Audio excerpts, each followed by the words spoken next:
It's Mr. Super Oz. I went to the theater. I took notes. Brandon's come over. We're talking about Doctor Strange. Let's see how it went.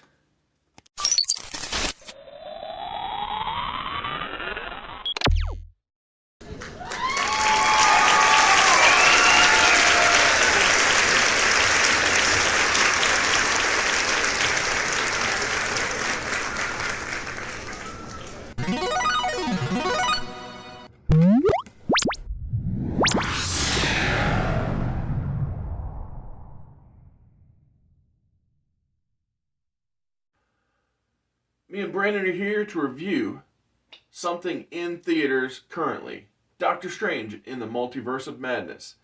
We both watched Spider-Man No Way Home, but didn't talk about it.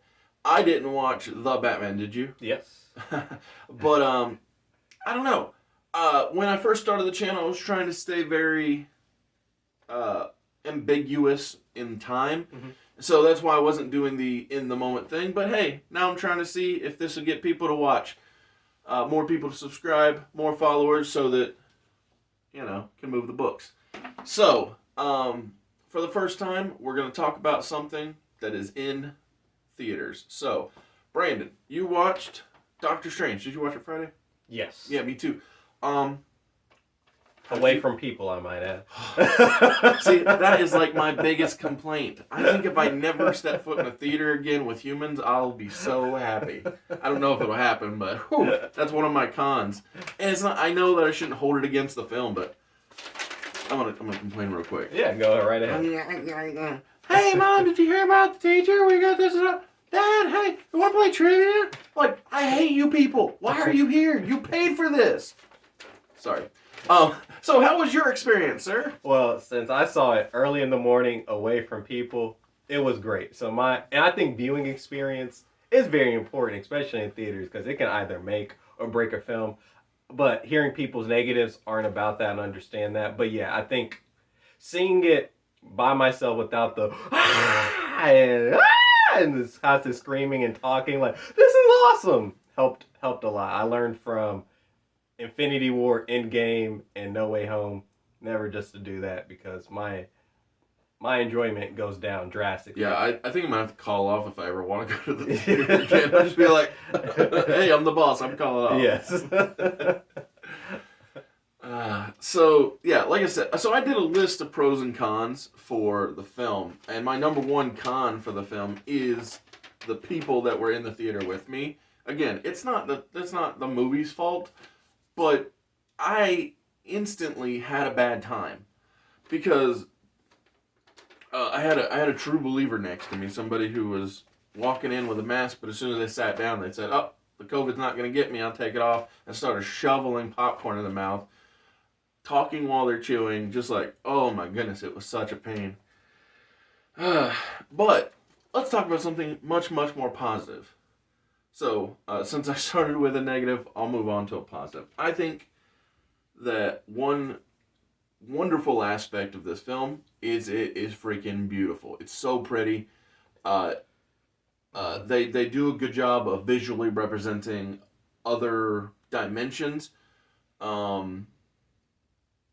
Power displays are pretty. Like, even monsters are good looking. Like, there are just so many wonderful visuals throughout the film. Mm-hmm. Yes, that is my pro of this movie, is the visual style. It's very different than a lot of other MCU films. I think the only thing that's probably better is the Guardians movies, where it has its own distinct style and framing and things like that. But yeah, that's a big pro to me. Absolutely. Or Thor Ragnarok had a visual style that's distinct to that film. It felt so Jack Kirby. Yeah. Like when I was seeing visuals throughout that film, I felt so Jack Kirby. And as a matter of fact, when you talk about it, this might be the most... well, don't get me wrong. I'm not going to slight the first Doctor Strange because they did a really good job within the structure of that film. But it was grounded. Right, but like when he could rotate, or like they could change the fight structure, like they'd be fighting upside down and just... there was like this mirror universe that they were fighting in. So So I don't want to say that it was only this one that was doing it. It's just this took it up a notch from the first film. Yeah. So I will say that, Doctor Strange, just like you said with Thor, did really good to demonstrate its own unique visual representation throughout the film. Mm-hmm. So no, I got a big kick out of it, visually. And another thing I'll say is emotionally, I was quite invested in one character. Okay. Although I'm not sure it was the character I was meant to be invested in, because I felt for Wanda Maximoff more than I did any other character throughout the film. I like Wong and I like Stephen Strange, but I felt for Wanda, and maybe it's because of my my desire to have kids and the fact that it didn't work out, not in the same way. Like I didn't take over town and say, "Hey, we'll do things my way." Mm-hmm. And maybe it's because I lost my mom recently. So, but like, man, I felt for her, and I wanted things to work out, and I really didn't appreciate the fact that we were given the mighty MacGuffin that could save the day in the book of Ashanti. Yeah. And then we just threw that in the trash. We're like, hey, we got this great MacGuffin that'll do whatever you need. Literally, we tell you it'll do whatever you need. Mm-hmm. Burn that some gun down. Yep. I found that mildly irritating. Yeah. So to go off that and just a little, to me, maybe this is a con, but I thought about it. For a movie that's called Doctor Strange and the Multiverse of Madness, I think this is more of a Wanda Maximoff movie or a Wanda movie than more of a Doctor Strange film, because she's the one with the agency. She's doing things. Doctor Strange is basically just running for his life with America Chavez because they really can't do anything because it's as if he's a glorified bodyguard in the majority of the film. Yes. And I don't know what you would call this, if it was Scarlet Witch and the something something, but yeah, maybe a different title would have helped to set expectations in a different fashion, because yeah, he felt more like he was a side character, like in No Way Home, than him being the title character. Yeah. I don't know. I don't know what I would call it, but yeah, that is a good argument to be made about one of the deficiencies within what was on the tin and what you get when you open it up. Yeah, because she's the showstopper. She's basically doing everything. Hey, and kudos to can't think of the actress's name. Is it Scarlet Witch? Yeah, Elizabeth Olsen. Yeah. Fantastic job. Great. I loved every frame that she was in, and hey, she did some great things, and it was like, and also it's great to, if you didn't see WandaVision, I believe that you should watch that first before you see this movie. So, well, and let's go in with the assumption that people didn't watch it. They lay enough breadcrumbs to where that I believe you're intrigued enough to want to try it out, because there are statements within the film that talk about what she did, but they don't completely lay it out, so you can. I think that they may have given you enough intrigue to go watch it had you not. I mean, I don't personally know anybody who didn't. That was going to see it. I think everybody personally, because like you watched it, everybody I've talked to that's seen Doctor Strange has already watched it. So I don't know. Assuming that there are people who didn't watch the show first, I think that they may have convinced people to give it a shot. So my last positive that I will go over before I get into what I feel are two major flaws is that I really enjoyed the people interacting with one another. So Wong and Stephen Strange felt like friends. Christine and Stephen Strange, no matter which variation thereof, felt very genuine. Even Baron Mordo, his interactions with Stephen Strange, they felt I believed them. They felt legitimate, and so, yeah, I think that they had good character interactions to help move the. So I don't know how long this film was. Do you off the top of your head? Like 2 hours and 9 minutes or something like that. It was very fast. I was gonna say I know to me it because I was asked today, oh, how long was it? And I said it's probably 2 hours, but it didn't feel like it. As a matter of fact, now that I got that out of the way, I'm gonna get to one of the things that I feel like was a deficiency within the film. I don't recall if you understood where I was coming from, but because we talked about this before hitting record. But I almost think that there should have been, not necessarily more scenes, but a few more pieces of dialogue, especially in the beginning, to help understand the ending. So, at the end of the film, America Chavez understands that she must believe in her powers to get the mission accomplished. But I don't feel like it was properly, I don't feel like the foundation was properly set up for that understanding to be revealed to her.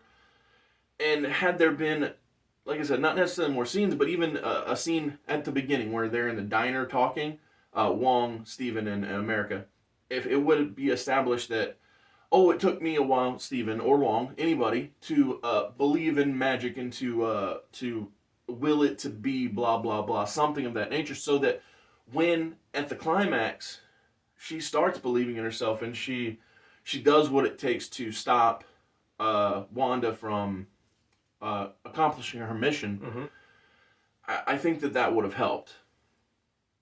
And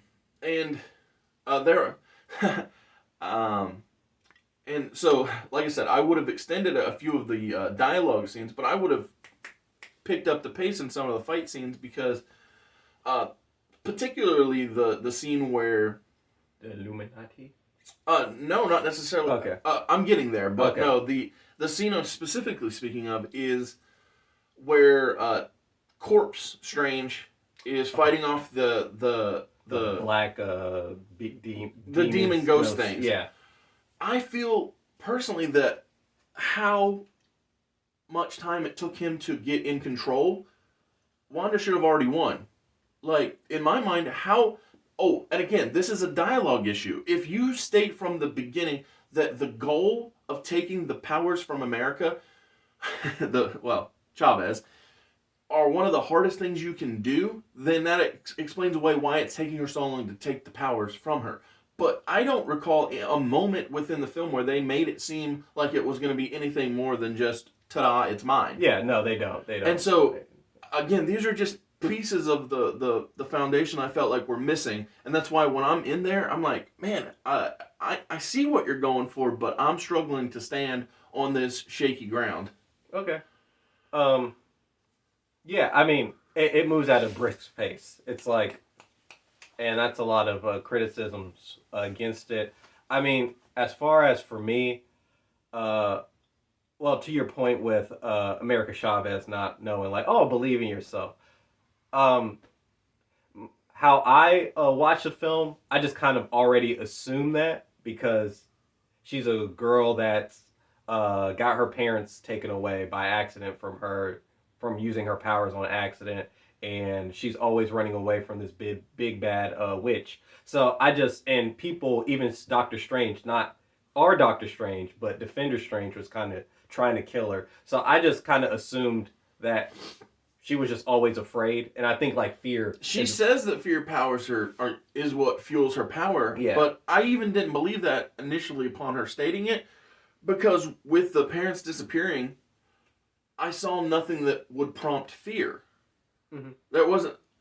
Was there like a tornado coming with I'm the Wicked Witch of the West? No, yeah, I just kind of think that was just her using her powers subconsciously, and then she put a block, like a writer's block, mental block in. That's how I looked at it, but it's not explained that's what happened. Yes, I'm not saying that you can't explain things away, that you can't justify things within your own mind. I know that yesterday when we were speaking on this topic, you said that you think of it as comic logic, right? Yes. But me and you have different approaches to comic logic. My logic is, if you spend 4.5, 5 years setting up Lex Luthor to be a good guy, and then some writer comes in and says, no, he's going back to being a villain. Well, my logic is, I'm too far in. I'm too invested. I'm not picking up that story. I'm out. Mm-hmm. So sorry, Scott Snyder. Maybe you did a good job with it, but I'm too in on Dan Jurgens and Peter Tomasi and Jeff Johns trying to validate Luthor on the good side. Mm-hmm. And so my comic logic is, I love what I've got. I'm going to stay away. Gotcha. It felt more like to me that you were saying your comic logic is, you can make mistakes and I'll let it slide. Sort of. So my comic logic. Sorry, this is going into DC a little bit because that's the best way that I can explain it. No, that's fine. I did the exact same thing. So comic logic for me is, realistically, Batman should never, ever, ever be able to punch the Flash. Yes, 100%. I'm with you. Right, but somehow he does. And that doesn't make any sense except for you just kind of go like, well, he can. This is going to breeze go. seamlessly into my final point that I want to make. So I remember years ago, there was a time in my life where I didn't have money. I mean, I'm not saying I'm filthy rich right now, but there's a time in my life when I didn't have money. I was working 3 jobs. One of those jobs was at a gas station, and I was working on Thanksgiving night at a gas station, and I was talking to my coworker, who I apologize, name escapes me at the moment, but I was telling her the story of Everlasting Survivors. And while telling her this story that was in my head, she asked a very important question. She says, why? And I said, well, I need that to happen in the story. And she just looks at me like that's not good enough. And I feel like, I don't know if it was Kevin Feige or Sam Raimi or any number of people within the confines of the story. I feel like they just needed somebody to give them that look like, I don't think that's good enough. Like, there's just pieces and parts and things that are happening within the context of this film that I think if somebody would have just been like, hey boss, what if this? And that's all I really need, because what if we tried this? Like I said, the line of setting that foundation for, America needs to believe this, or what if we explain better what Wanda's goal would be if she got rid of herself in another dimension. Like, there are just so many questions that go unanswered within this that I think that's why so many little things bothered me, because I throughout I'm asking myself questions that I'm not getting the answer to. Yeah, I mean, and I thought a lot about this after we talked, and something that came to mind is, what is the theme of Doctor Strange in the Multiverse of Madness? The first Doctor Strange had a clear theme of, it's not about you. Like when she was like, hey, Doctor Strange is always about himself. Me, me, me, me. Mm-hmm. Finally, someone said it's not about you, and he got greater perspective. No Way Home, it's about Peter finally growing up. There's a theme about that. And well, I can tell you a reoccurring theme, but I can't understand how that question is even answered. Mm-hmm. But there's a reoccurring theme within the film where Stephen is asked and then subsequently asks, are you happy? He's asked that by Christine, and he later asks it to Wong. But is it ever answered? Because I don't think it is. No. And maybe... so this is kind of my interpretation, because I did think that was a theme. Sure. And the only time that I think that finally gets answered is at the very end, when he decides to let Christine go. Mm-hmm, mm-hmm. Even though it's not his, because she's getting married. I know. But the Christine from the other universe. The Illuminati universe. Yeah, the Illuminati universe. And he said, hey, I will always love you no matter what universe. And he was finally able to let go, even though he's not necessarily happy. But it's weak. And I do agree it's weak. Because I understand that is a form of acceptance, and I do appreciate that acceptance, but there are just so many threads that are left unpulled. Right, like Wanda is clearly not happy. like, at all. Well, and here's my question. I thought she was dead, and you think she poofed up out of there. Mm-hmm. Yeah, we don't. Okay. I'm gonna make another. I'm gonna rewind back to a different point that we've been skirting around before we get to the final conclusion of this madness. Before we get to the conclusion of this madness, we're gonna rewind back to the Illuminati fight. Mm-hmm. So Stephen Strange and America Chavez are taken to a very utopian-looking planet. Very clean and pristine, and we find out that Stephen Strange, within the confines of this universe, sacrificed himself, defeating Thanos, according to a statue. It is then revealed unto us that that's a lie told to the world by the Illuminati, who appear to be the Avengers of this said world. Mm-hmm. I love the visual representation of all of the Illuminati. Baron Mordo looks great, did the first time, does now. John Krasinski as Mr. Fantastic. Reed Richards looks spectacular, and I want to go back to him in a minute. Mm-hmm. Captain Marvel, she looks fine. Yeah, she is. Her and Captain Carter both felt odd to me to be on the team because, again, if they just call them the Avengers, A-okay, but by calling them the Illuminati, I feel like there's a certain expectation from the Illuminati to have that. If not genius, then that close to genius level. I don't really see either of those characters in that way. They're good. Like Captain Carter looks awesome. Well, talk about the Illuminati and like what they're supposed to represent in the comic book thing, real quick, just for our viewers. So the in-comic Illuminati are Namor the Submariner, the king of Atlantis in Marvel.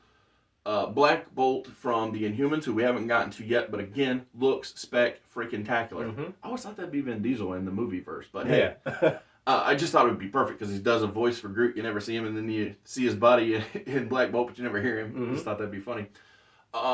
So Xavier stays the same from comics and film. Patrick Stewart, can't argue with it. Like, there may be like two other guys who can play that role, but he's so good at it. Tony Stark. Yeah, Tony Stark in the comics. I'm kind of shocked they didn't do an alternate Stark. Are you? Yeah, I was fully expecting Tom Cruise for some reason. Well, I don't know because why. He was rumored for so long. Yeah. To be not only in this film, but just before the MCU ever took off. Right. He was like the leading Tony Stark before Robert candidate. Yeah. Yep. And so I was surprised also. I will. But yeah, so the Illuminati are the smartest men in the MCU, and to me, one of the things they're most known for is choosing to banish the Hulk from the planet, and setting up two awesome stories, Planet Hulk and World War Hulk, when Hulk comes back for his revenge and kicks all their behind. Yeah, literally. But yeah, so again, like I said, visually, I thought they were stunning. I thought some of them felt out of place because they weren't who we knew, but I guess I understand the not doing Stark because it's not Downey Jr., or if it is Downey Jr., then you've got that expectation of, I thought he was dumb, but he's not. Right. But my biggest issue with them isn't how they look, because they all double thumbs up on appearance, but when they go to stop Scarlet Witch from picking up America Chavez and getting what she wants, Scarlet Witch thinks a thought and closes off Black Bolt's mouth. He goes to use his power and it blows his brains out. Cool. She thinks a thought and shreds Reed Richards into a bunch of pieces. All right. My complaint isn't that she's able to take down the men. Like, I'm not saying, I'm anti her power. I'm saying I'm anti the inequality of the execution of her power. If she can think the thought and get rid of the men just like that, do the same to Carter and to Marvel. That's all I'm asking. You could have easily have thought a very similar thought to how you got rid of Black Bolt to Captain Marvel and had her blow herself up. Wouldn't have been as clean, but just do most of it off screen. Have her go to do her powers. They don't exit her body. Show her face and then show her down on the ground. That way you don't have to have her guts up all against the wall. That way it's cleaner. And Captain Carter, I think you keep a similar death, but just do it faster. That's all I'm asking. Like, I don't know, just a little bit of equality. You can either be equal or not be equal, but don't play pretend and fake out with it. Mm-hmm. So that is my request. I mean, for me, I didn't really care. Oh, for sure. Because I was just like, oh. I know it's minuscule. I'm not saying it's... Right. That, yeah. It didn't make or break it. Like, I think the question issues are far more prevalent than how quickly you dispatch. Right. Well, Wanda one pair or another. Okay, so one time Wanda can fly, and then 1 minute she can't. So there are, like, inconsistencies kind of with what she's doing anyway. That's not to explain away. That's no. Like the issue with the film. Yes. It's like Wanda's, like, she can just totally wreck a whole sanctorum full of people at the beginning of the movie, like, cleans house, and it was like nothing. Mm-hmm. And then other times she can't, and it's like, okay, what can she do? What can't she do? Who the hell knows? Yeah. It's very, like, inconsistent. Bottom line is, she's gonna win because she's a Scarlet Witch. Well, and speaking of consistencies, though, I will say that one theme I think was fairly consistent throughout the film was the Darkhold corrupting. Oh, yeah. So the within the post-credit scene of WandaVision, Scarlet Witch is telepathically reading the Darkhold dark magic book. And within the context of this film, multiple Doctor Stranges have been reading, or in the past read it. So the one that saved the world from Thanos, he read it, corrupted him. The one... no, not the Defender one, but ours begins to read it, and you can see that it's corrupting his hands. They turn black, like decaying, and then this isn't the post-credit scene, right? This is just within the film. Yeah. At the very end, he's like, he's hurting, he's feeling pain, and then he lifts his head up, and you see a third eye appear.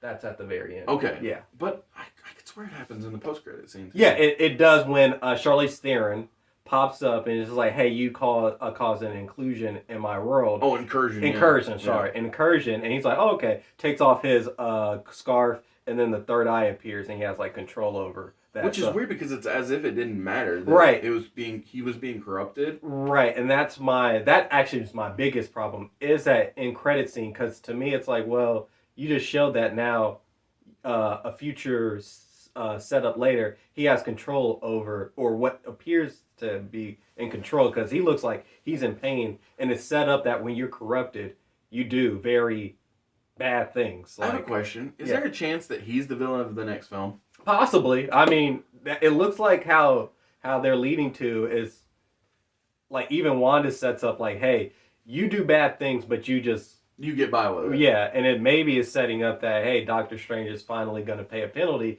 because, and I believe so, because we saw the Living Tribunal. And when he's America Chavez, when they first go through all those different worlds, you see the Living Tribunal, and they're looking at him going through the dimensions. Yeah, going through that dimension. So I missed that. Oh. It all went too quickly that I couldn't make out what any of the worlds were besides the paint one, but it just seemed like that was a pointless gag. Yeah, it was right before the paint one. You see the Living Tribunal. Okay. And then you see them looking over. So I think... I believe it. And here's the other reason why I think that he might be the villain of his final film, is that the MCU seemed to be on a big replacement binge. So... they've replaced Steve Rogers with Sam Wilson. Mm-hmm. They're currently working to replace Thor Odinson with Jane Foster. They're setting up Bruce Banner to be Null with the introduction of Jennifer Walters. Mm-hmm. So why not replace Stephen Strange with, what's his name, Jericho... Brother Voodoo. I can't remember his last name, but it's Jericho something or another. And I know that he's been Sorcerer Supreme before, so I don't know if it'll work, but if you're setting up new Avengers to, in my hope, to take on Dark Avengers, you could do it. I don't know if it'll work, but you could try. So, I don't know. I think that with the right actor, it might succeed. Mm-hmm. But I just don't know who that'd be. Yeah.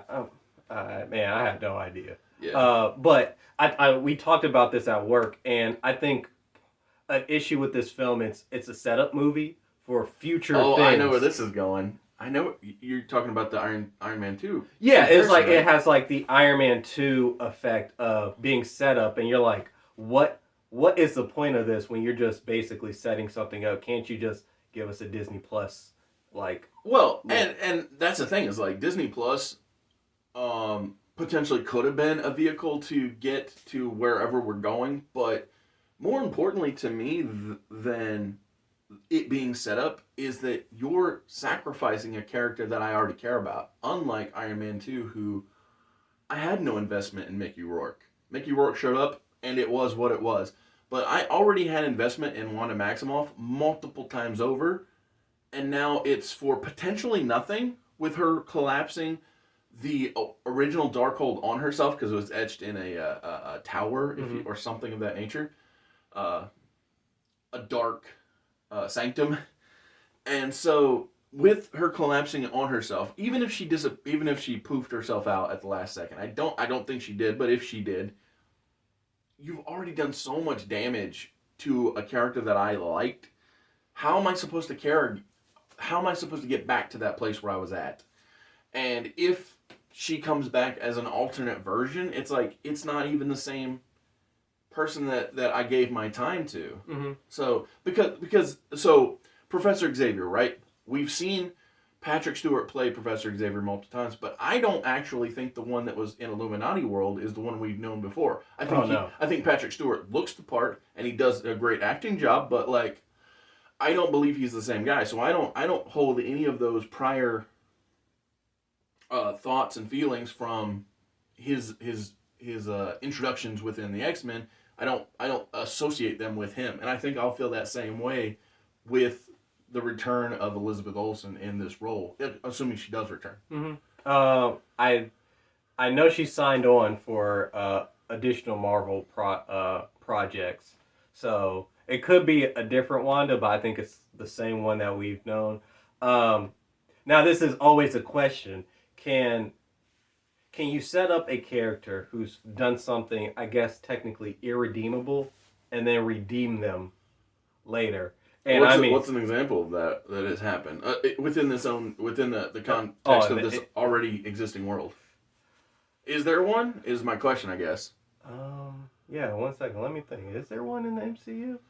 Because I don't think Bucky went that far. Well, but this is the thing with that Bucky. We saw. Yeah, that we never saw. Like the worst thing that we saw was years later, and that's when he killed the Asian dude's son. Yep. But that was years later, and we already liked Bucky, so there was nothing. So and the same with like Black Widow. Most of the negatives that she did, we were just told not actually live through. Right, and we were already on her side by that point. Exactly. So it's like Hey, it's a tough juggling act to do. Like you set up a character from. Well, technically, she was a bad guy. Yeah, Age of Ultron. But she turned in that film itself. She went from bad to good within the context of the first appearance. And she just wanted revenge on Tony Stark for understandable reasons. Yes. And it's like, okay, so yeah. And then a lot of things that she did was just mistakes. Yes. Like she saved Captain America, but she lifted the dude up and he still exploded. It's like, oh well, damn. I'm sorry. In the MCU, I don't believe she would be the first person. And I'm okay with it. I want to like her, so I don't know. Yeah, but she was corrupted. They can always just say that she was corrupted by the Darkhold, I guess. But how do you uncorrupt it, though, is the question. Because we saw how they uncorrupted in Illuminati World. We had Black Bolt playing the role of Shawn Michaels, retiring Ric Flair, saying, "I'm sorry," and in my mind, "I love you." Mm-hmm. Boom, and he dead. He gone. He's out of here. So, I don't know. Like, we've rambled, and we've gone over, and we've gone over. So let's just get to the finish line. Brandon, what do you rate Doctor Strange in the Multiverse of Madness? 4. So, you think it was good, but let's tell them what you told me when we first met. Oh yeah, top 5. So, Brandon believed that this was one in the top 5 of Marvel Cinematic Universe. I think there's only 2 films in the MCU that are 5s. To me, personally. But when I heard top 5, I thought it's one of your 5 favorite films. Yeah, it is. And as far as the MCU. That's crazy. So this is my top 5 in this order. You have Winter Soldier. Great. I think 5 out of 5. Yeah. The first Iron Man film. Oh, 5 yeah, out of 5. Then I have Guardians Volume 2. Then I have No Way Home. And then this. Yeah. And then everything else is. So my initial response when he said it's in the top 5, I said this movie's mid at best. No better than middle grade. Like, this is a 3 out of 5. It is fine. Like, if you shut your brain off and you just want to watch pretty pictures go by, you got it. Just go to theaters, throw your money at it, whatever. But, like, to me, mid at best, doesn't hit the top 10. I don't remember. There are, 30 films now? It probably don't hit the top 15. 24, 20, 27, something like that? Something like that. I don't know. Not including the TV shows. Yeah, I said films. Yeah. So, well, that was fun. Please comment below. Tell us what you thought. Did you see the movie? Do you like the movie? Are you going to see the movie? And most importantly, as was teased earlier, hold this please. It is always good to talk to people.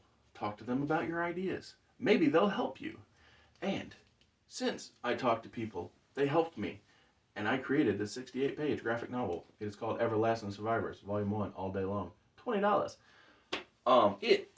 I still have limited quantities at Etsy.com of both the Nick Crook cover and the Jeff Hicks cover. You keep playing with that. Coming soon to Indiegogo. We will have 2 brand new covers. One, the new Jeff Hicks cover. This is Jeff Hicks cover for the second printing. It's so pretty. Lots of action. Then we have the brand new artist, Fabri Ferdinand. Again, these are coming to Indiegogo soon. So, please, go to Etsy.com. Tell your friends, if you've got your copy, tell them, go to Etsy, pick up their copy, because these covers will never be printed again. So, limited quantities, Everlasting Survivors, Volume 1, all day long, from Gamble Comics. It has been a pleasure. Yes. Correct. It's all good. You got it. So, Brandon, thanks for coming. Yeah, always. Thanks for watching. Mr. Super Oz, I'm Oz. Bye.